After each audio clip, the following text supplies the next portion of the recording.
Today we are going to study the numericals of topic Charles law.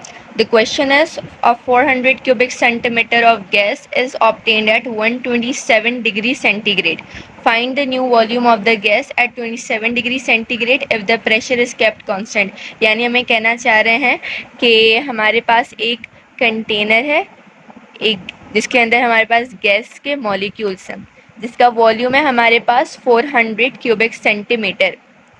ये जो container है इस वक्त इसका जो टेम्परेचर है वो है 127 डिग्री सेंटीग्रेड। हमें इसका न्यू वॉल्यूम फाइंड आउट करना है जब इसका टेम्परेचर हम लोग 127 डिग्री सेंटीग्रेड से कम करके 27 डिग्री सेंटीग्रेड कर देंगे। तो हमारे पास जो सबसे पहले हम डाटा बना लेते हैं। तो हमारे पास जो वॉल्यूम नंबर V1 गिवन है वो है 400 क्यूबिक सेंटीमीटर। टेम्परेचर 1 गिवन है वो है 127 डिग्री सेंटीग्रेड, लेकिन हमें एब्सोल्यूट टेम्परेचर लिखना होता है तो उसके लिए हम सेंटीग्रेड से केल्विन टेम्परेचर स्केल में जाएंगे। उसका कन्वर्जन है कि डिग्री कि केल्विन जो है उसमें जाने के लिए हम डिग्री सेंटीग्रेड में प्लस कर देंगे 273 ये नंबर हम प्लस कर देंगे। तो हमारे पास जो वैल्यू आएगी वो आएगी 400 केल्विन। हमने इसका टेम्परेचर रिड्यूस किया और हमने इसका बना दिया 27 डिग्री सेंटीग्रेड। अगेन हम इसके अंदर प्लस करेंगे तो हमारे पास आंसर आएगा 300 केल्विन। हमें V2 फाइंड आउट करना है। फॉर्मूला की हेडिंग डालेंगे अकॉर्डिंग टू चार्ल्स लॉ, क्योंकि हमारे पास जो रिलेशनशिप है वॉल्यूम और टेम्परेचर का वो हमें चार्ल्स लॉ से मिलता है। V1 upon T1 equals to V2 upon T2।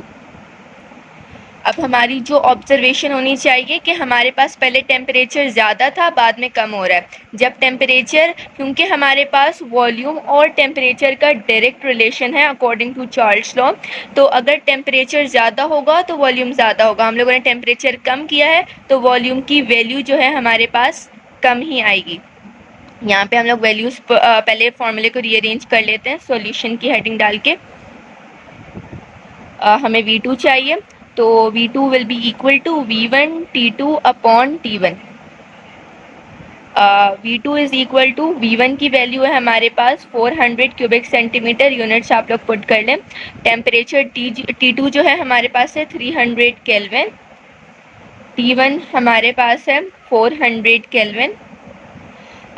तो हमारे पास केल्विन कैंसिल, 400 से 400 कैंसिल। V2 आता है हमारे पास 300 क्यूबिक सेंटीमीटर। तो आप लोग देख सकते हैं कि हमारे पास वॉल्यूम जो है हमारे पास 400 से 300 क्यूबिक सेंटीमीटर हो गया और ये हमारा आंसर है। नेक्स्ट क्वेश्चन सेम टॉपिक का है हमारे पास। Find the temperature at which 200 cubic centimetre of air at 17 degree centigrade will be double in its volume.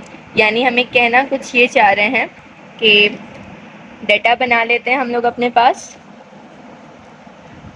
हमारे पास हमें वो टेम्परेचर फाइंड आउट करना। पहले हम लोग वैल्यूज पुट कर एट विच 200 क्यूबिक सेंटीमीटर, हमारे पास V1 गिवन है 200 cubic centimetre of air at temperature number 1 हमें गिवन है, T1 हमें गिवन है 17 degree centigrade.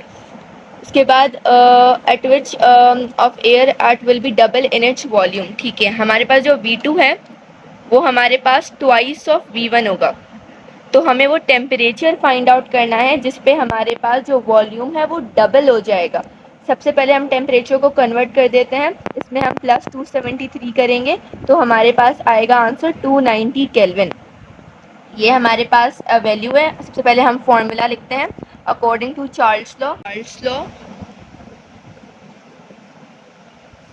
V is proportional to T and in this way V1 upon T1 equals to V2 upon T2। हमारे पास जो values given है, V1 की value हमारे पास है 200 क्यूबिक सेंटीमीटर, T1 की वैल्यू है हमारे पास 290 केल्विन, V2 की हमारे पास जो कंडीशन गिवन है कि ट्वाइस ऑफ द V1 होगा, तो यहाँ पे हम 2V1 लिख सकते हैं या हम यहाँ पे V1 भी लिख सकते हैं, लिख के डायरेक्टली कैंसिल कर सकते थे हम यहाँ पे। चले हम वैल्यू पुट कर देते हैं यहाँ पर 200 क्यूबिक सेंटीमीटर और T2 हमें फाइंड आउट करना है। तो सबसे पहले 200 यहाँ से कैंसिल हो गया, ये T2 है हमारे पास। T2 हम लोग ने क्रॉस मल्टीप्लिकेशन की, T2 हम वहाँ ले गए और यहाँ पे हमारे पास आ गया T2 is equals to 2 multiply by 290 kelvin. Cubic centimetre भी हमारे पास कैंसिल हो गया, तो T2 की वैल्यू आती है हमारे पास 580 केल्विन। यानी हमें ये पता चल रहा है कि टेम्परेचर जो T1 है हमारे पास, वो हमारे पास 290 केल्विन था। वो उस पर वॉल्यूम जो था हमारे पास 200 क्यूबिक सेंटीमीटर था।